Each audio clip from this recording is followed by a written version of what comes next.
আশা করি সবাই ভালো আছেন। সর্ষে শাক ভাজি রেসিপি। সর্ষে শাক এখানে ভালো করে পরিষ্কার করে ধুয়ে নিয়েছি। এখন এগুলো কুচি করে কেটে নেব।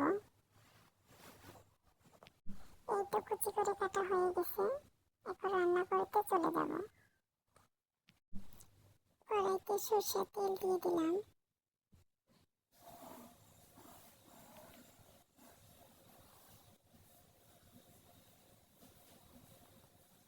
দুইটা শুকনো মরিচ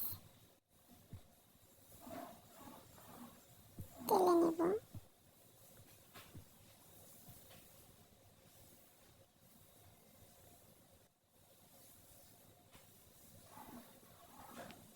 তেলা হয়ে গেছে, এখন উঠিয়ে নেব।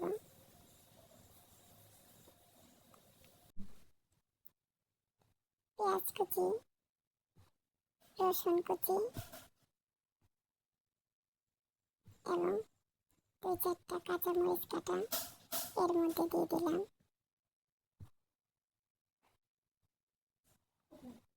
এখন এগুলো কাঁচা গন্ধ দূর হওয়া পর্যন্ত ভেজে নেব।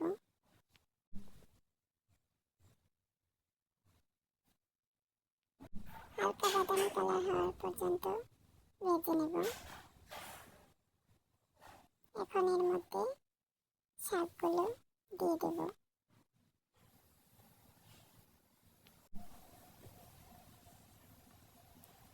বলে রাখি, এতদিন ভয়েস দিই নাই, লিখে দিয়েছি, কারণ আমার কথা বলতে নার্ভাস লাগে। তো এখন ভয়েস দিচ্ছি, লিখে দিচ্ছি না, কারণ ভিডিওতে আমার একটু সমস্যা হচ্ছে।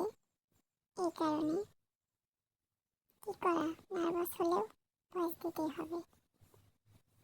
যদি আমার কোনো কথা বলায় ভুল হয়ে থাকে কমেন্টের মাধ্যমে জানাবেন, সংশোধন করার চেষ্টা করব। একটু 1 চামচ লবণ দিয়ে দিলাম। লবণের পরিমাণটা একটু কমে দিতে হবে, তা না হলে শাকটা তেতো লাগবে।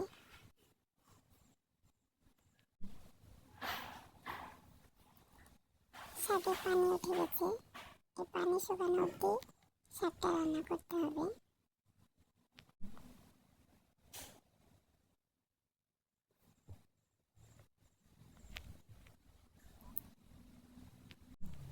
দুইটা কাঁচামরিচ এর মধ্যে দিয়ে দিলাম।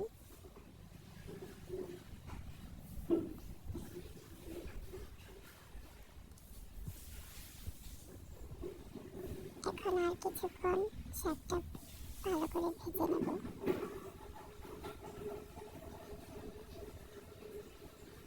এই দেখেন, শাকটা সবুজ কালারে আছে, কারণ আমি ঢাকনা দিয়ে শাকটা রান্না করি নাই, খোলা অবস্থায় রান্না করছি। ঢাকনা দিয়ে রান্না করলে দেখা যায় সবুজ কালারটা নষ্ট হয়ে যায়। এই কারণে খোলা অবস্থায় রান্না করলে ভালো হয়। রান্না হয়ে গেছে, এখন শাকটা নামিয়ে নেব। এই তো দেখেন কত সুন্দর এবং মজাদার শাক।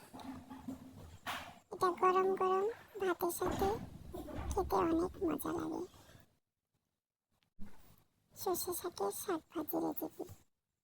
ভিডিওটি ভালো লাগলে অবশ্যই কমেন্ট করে জানাবেন, আর নতুন নতুন ভিডিও পাওয়ার জন্য চ্যানেলটা সাবস্ক্রাইব করে দেবেন। ভালো থাকবেন, সুস্থ থাকবেন, আর আমার পরিবারের জন্য দোয়া করবেন। আল্লাহ হাফিজ।